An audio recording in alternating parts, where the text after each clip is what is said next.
Elle a traversé 4000 kilomètres pour épouser un homme qu'elle n'avait jamais vu, mais elle cachait une vérité capable de tout détruire. Abigail savait que Samuel voulait désespérément des héritiers pour son ranch. Pourtant, dans sa poche, brûlait un papier médical condamnant son avenir, elle ne pourrait jamais avoir d'enfant. Arrivée dans l'enfer glacé du Montana, elle fait face à un choix impossible, avouer et risquer d'être jetée dehors par -30 degrés, ou mentir et piéger l'homme qui représente son seul espoir de survie. Ce qui arrive ensuite va bouleverser toutes vos certitudes. Ce n'est pas qu'une simple histoire, c'est un secret que vous n'oublierez jamais. Envie de découvrir d'autres secrets de ce genre? Alors abonnez-vous dès maintenant pour ne rien manquer. Une larme, changée en cristal par le froid mordant, se brisa sur la joue d'Abigail Mersey alors qu'elle fixait la vitre givrée du train. De l'autre côté du verre, le Montana s'étendait tel un océan infini, blanc et silencieux, n'offrant aucune promesse sinon celle de la survie. Dans ses mains gantées, elle serrait une petite boîte en fer blanc, plus froide encore que l'air qui s'infiltrait à travers les parois du wagon. À l'intérieur reposait un médaillon contenant le portrait de sa mère et une unique boucle rousse. C'était la dernière preuve tangible que quelqu'un l'avait aimée inconditionnellement, sans jamais demander ce qu'elle pouvait produire en retour. Lorsque la voix du contrôleur annonça « Willow Creek », le cœur d'Abigail s'emballa dans un rythme douloureux. 23 jours de voyage, 3 changements de train et plus de doutes qu'elle ne pourrait jamais confesser l'avaient menée ici. Quelque part devant elle l'attendait Samuel Blackwood, un veuf avec 3 enfants et un ranch isolé. Elle descendit sur le quai balayé par la neige.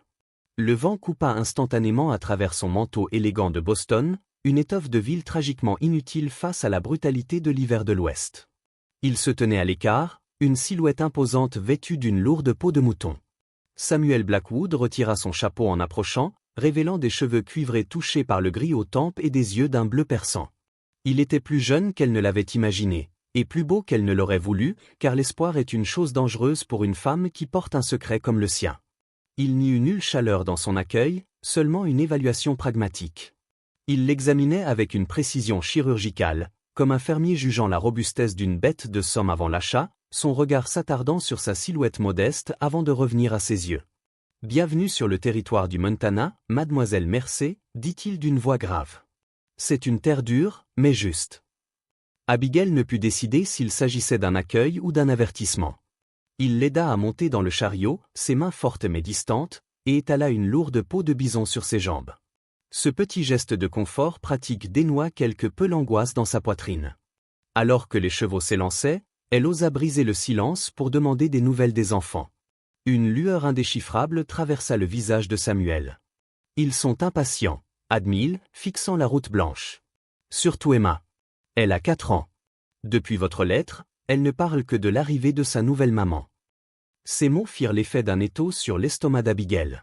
Elle sentit le poids du certificat médical plié dans sa Bible, celui qui expliquait pourquoi, à 28 ans, elle ne pourrait jamais porter la vie. Devant eux, la ferme des Blackwood apparut enfin, nichée au creux de la vallée, de la fumée s'élevant des cheminées comme une prière vers le ciel gris. C'était magnifique, d'une beauté sauvage et intimidante. Mais alors qu'il franchissait la barrière, Abigail comprit qu'elle n'était pas seulement une étrangère dans ce pays de glace, elle était une imposteur sur le point d'entrer dans un sanctuaire qui attendait un miracle qu'elle ne pourrait jamais offrir. La chaleur de la cuisine l'enveloppa comme une étreinte oubliée, chargée d'arômes de pain frais et de café fort, un contraste saisissant avec l'univers de glace qu'il venait de quitter. Mais ce fut l'accueil d'Emma qui faillit briser la dernière armure d'Abigail. La petite fille, une véritable tornade de boucles cuivrées, se jeta contre ses jupes avec une ferveur désespérée, demandant, le souffle court, si elle était la nouvelle maman et si elle connaissait des histoires.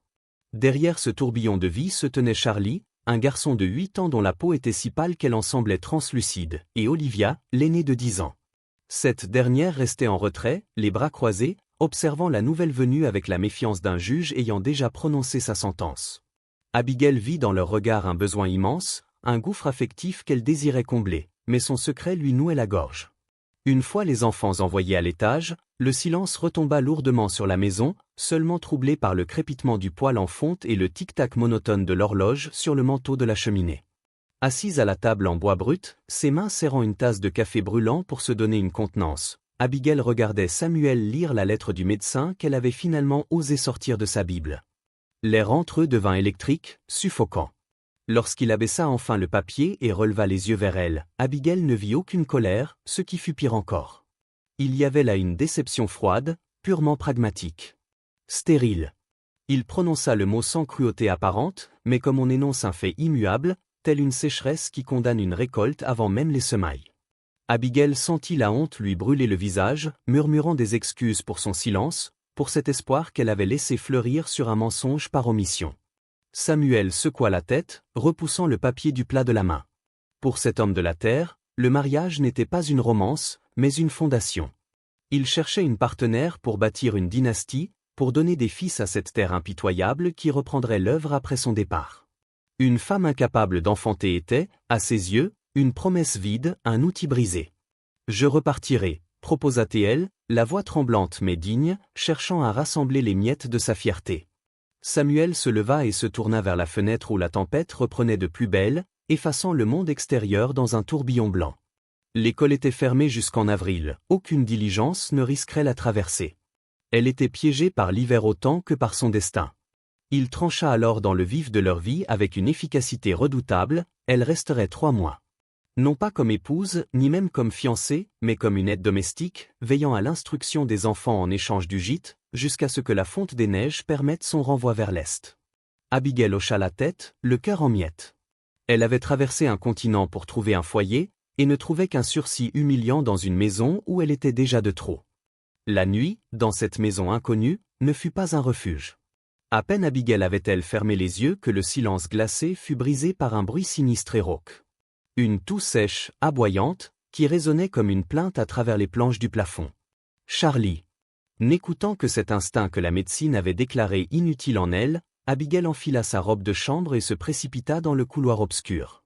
Dans la chambre du garçon, la lumière d'une bougie vacillait, projetant des ombres dansantes sur les murs. Samuel était déjà là, le visage marqué par l'impuissance, tenant un cataplasme de moutarde dont l'odeur piquante saturait l'air. L'enfant, recroquevillé, luttait pour chaque inspiration, la peur écarquillant ses yeux fiévreux.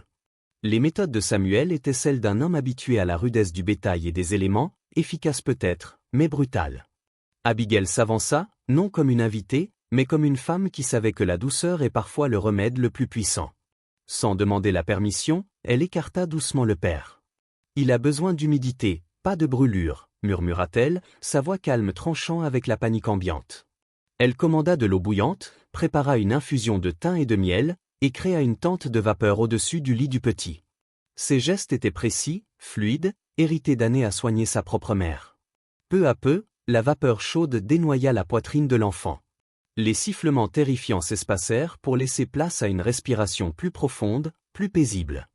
Alors que Charlie sombrait enfin dans un sommeil réparateur, un autre drame, minuscule mais déchirant, se joua dans la pénombre. Emma, réveillée par l'agitation, se tenait là, serrant contre elle une poupée de chiffon dont le bras pendait lamentablement, arraché dans son sommeil agité. Sans un mot, Abigail sortit son nécessaire de couture de sa poche.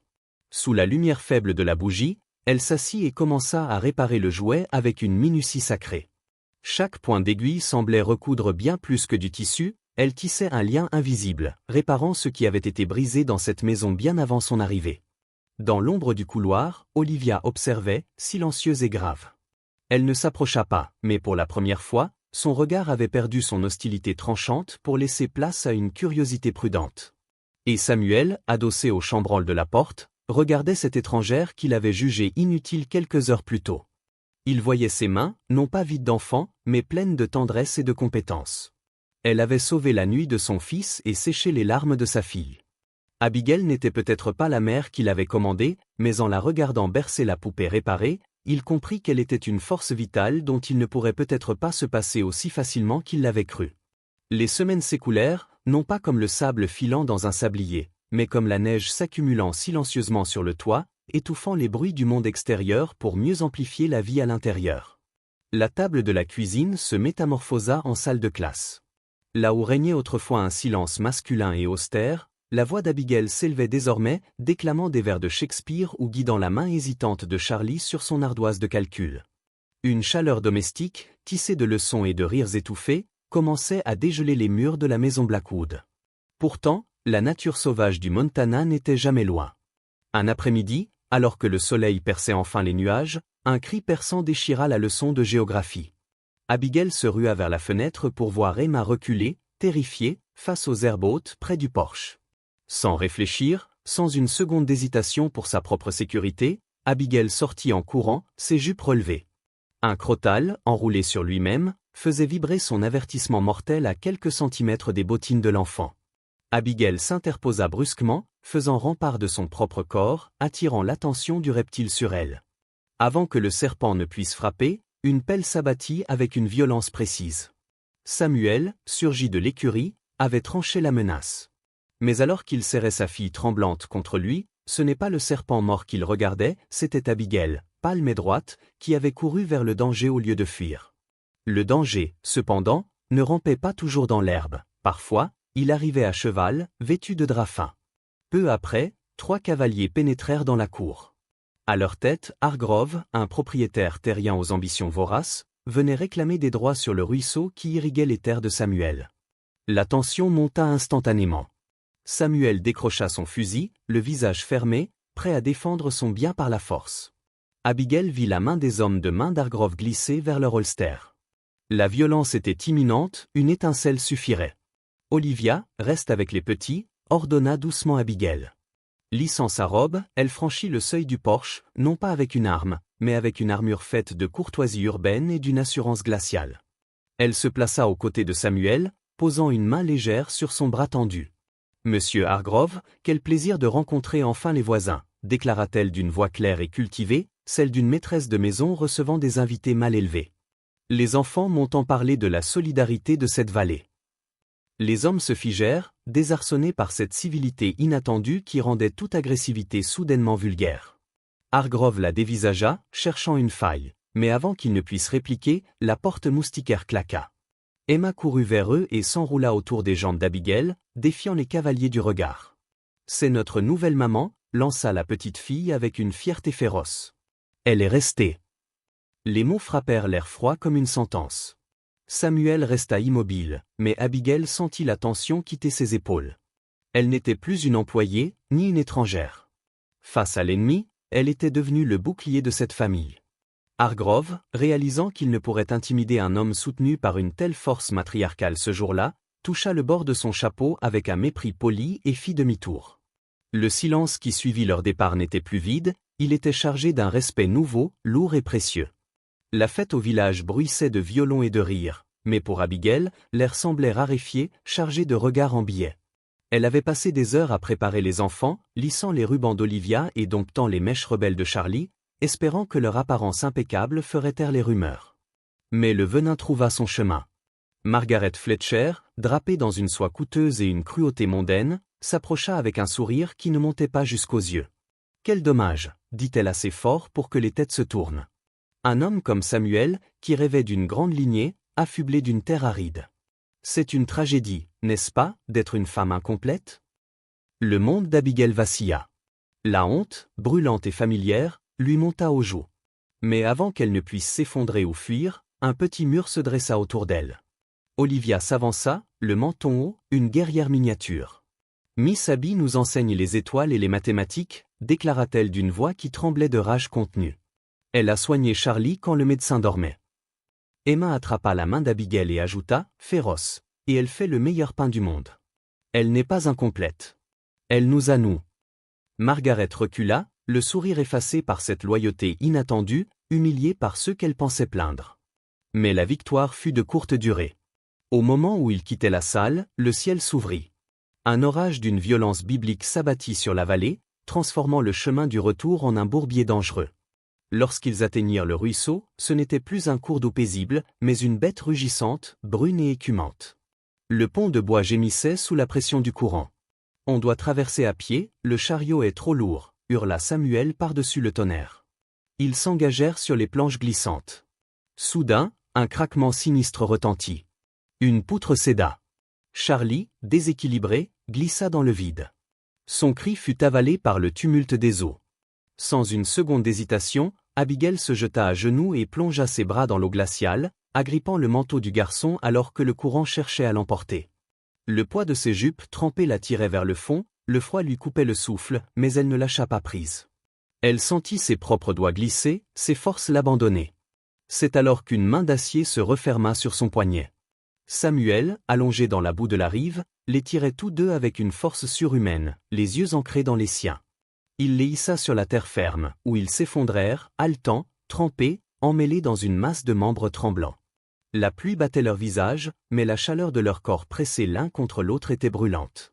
Samuel écarta une mèche de cheveux mouillés du visage d'Abigail, son regard intense et désespéré. « Tu as sauvé mon fils » souffla-t-il, la voix brisée. « J'ai juste retenu ce qui m'est cher » répondit-elle en claquant des dents. Samuel la serra plus fort, comme s'il voulait la fondre en lui. « Ne refais jamais ça » grogna-t-il contre son front. « J'ai besoin de toi. Abigail, j'ai besoin de toi. » Et dans la boue et le froid, cette confession valait tous les poèmes d'amour du monde. Malgré la promesse implicite de cette étreinte dans la boue, le doute rongeait Abigail comme la rouille sur le fer. Le dégel amorcé annonçait le printemps, et avec lui, la fin de son contrat. Elle était persuadée que Samuel, une fois l'émotion retombée, chercherait toujours une femme capable de lui donner cette lignée tant désirée. Par peur d'être chassée, elle décida de prendre les devants. Lors d'une course en ville, le cœur serré, elle acheta des billets de train pour l'Est. Une fuite préventive, un suicide émotionnel. Mais les secrets, dans une maison en bois où chaque latte grince, ne durent jamais longtemps. Un matin, Abigail trouva Olivia dans la cuisine, le visage livide, serrant les billets dans son poing serré. « Tu pars » demanda l'enfant, sa voix tremblant d'une trahison pure. « Comme maman » Abigail tenta de s'approcher, mais Olivia recula. « Ta mère était malade, ma chérie, elle n'a pas choisi de partir. »« Mais toi, tu choisis » accusa Olivia, et les mots frappèrent Abigail plus fort qu'une gifle. « Tu nous as fait croire que tu nous aimais. Mais on n'abandonne pas ceux qu'on aime. » Avant qu'Abigail ne puisse répondre à cette vérité dévastatrice, le bruit de sabots dans la cour interrompit leur douleur. Le shérif accompagnait Hargrove. Ce dernier avait déposé une injonction basée sur un relevé cadastral falsifié, il réclamait la propriété du cours d'eau, menaçant d'assécher les terres des Blackwood. Samuel, blême, vit l'œuvre de sa vie vaciller. Il n'y avait pas de temps pour les explications sentimentales, il fallait sauver le ranch. Ils passèrent la nuit à retourner le grenier, cherchant désespérément une preuve d'antériorité. Au milieu de la poussière et des toiles d'araignée, alors que Samuel cédait au découragement, les doigts fins d'Abigail effleurèrent une vieille Bible familiale datée de 1847. Glissée entre les pages des prophètes, elle trouva un croquis jauni, signé et tamponné par l'arpenteur original, montrant le tracé exact du ruisseau appartenant aux Blackwood. Le lendemain, l'audience fut brève. Le commissaire, face à la preuve irréfutable découverte par Abigail, statua en faveur de Samuel. Hargrove, humilié devant toute l'assemblée, perdit son sang-froid. Il se tourna vers Abigail, le visage tordu par la haine, et cracha son venin. « Vous vous cachez derrière cette femme stérile, Blackwood ? Une fraudeuse pour une famille de fraudeurs. » Le silence tomba sur la salle. Samuel ne bougea pas tout de suite. Puis, avec une lenteur terrifiante, il s'avança vers Hargrove. Son poing partit comme l'éclair, frappant la mâchoire de l'homme avec le bruit mat de la justice rendue. Alors que le shérif les séparait, Samuel ajusta sa veste, pour la première fois, revendiqua sa vérité devant tous, ne parlez plus jamais d'elle. Elle a fait pour cette terre et cette famille plus que vous ne ferez jamais en une vie entière. Abigail, tremblante, sentit un nouveau genre de larmes monter. Il ne l'avait pas défendue comme une employée, mais comme une partie indissociable de lui-même. De retour à la ferme, une fois l'agitation retombée et les enfants endormis, Samuel posa les billets de train sur la table de la cuisine. Le papier froissé semblait brûler entre eux. « Pourquoi » demanda-t-il simplement, sa voix dénuée de colère mais lourde d'une incompréhension douloureuse. Abigail, les yeux baissés, avoua sa peur, celle d'être une épouse incomplète, une parenthèse avant qu'il ne cherche une femme capable d'enfanter. Samuel s'approcha, réduisant la distance qu'il avait maintenue tout l'hiver. « J'ai cru longtemps qu'un homme bâtissait son avenir avec sa progéniture, dit-il doucement. J'avais tort. L'héritage, ce n'est pas le sang que l'on transmet, c'est l'amour que l'on construit. » Il prit les billets et les déchira lentement, laissant les morceaux tomber comme une neige inoffensive sur le plancher. « Je ne veux pas d'une autre. Je veux celle qui a traversé le feu et l'eau pour nous. » Leur mariage, célébré quelques semaines plus tard, n'eut rien du faste mondain. Ce fut une cérémonie simple, dans le salon décoré de fleurs sauvages cueillies par Emma. Abigail portait de la dentelle ancienne, et dans ses cheveux, une couronne tressée par les mains maladroites mais aimantes de Charlie. Lorsqu'ils échangèrent leurs vœux, ce n'était plus un contrat entre un fermier et une étrangère, mais une promesse scellée par les épreuves surmontées. Ce soir-là, Alors qu'Abigail passait dans les chambres pour border les enfants, elle s'arrêta au seuil de la porte d'Olivia. L'aînée, toujours si forte, si vigilante, semblait enfin apaisée. Abigail ajusta la couverture, prête à repartir sur la pointe des pieds. « Bonne nuit, maman » murmura Olivia dans l'obscurité. Le mot, fragile et immense, fit s'arrêter le cœur d'Abigail. Elle se retourna, les larmes aux yeux, et vit Olivia sourire avant de fermer les yeux. En regagnant sa propre chambre où Samuel l'attendait, Abigail toucha son ventre plat. Le médecin avait dit qu'elle était stérile, qu'elle était vide. Il s'était trompé. Sa vie était pleine, débordante de rire, de défis et d'amour. Elle avait compris que la famille n'est pas seulement celle qui nous est donnée à la naissance, mais celle qui nous choisit, celle qui nous retient quand l'hiver tente de nous emporter. L'hiver de l'attente était fini, le printemps de l'espérance avait enfin commencé. Si cette histoire de résilience et d'amour a touché votre cœur, je vous invite à vous abonner à notre chaîne, à aimer cette vidéo et à la partager avec ceux qui vous sont chers.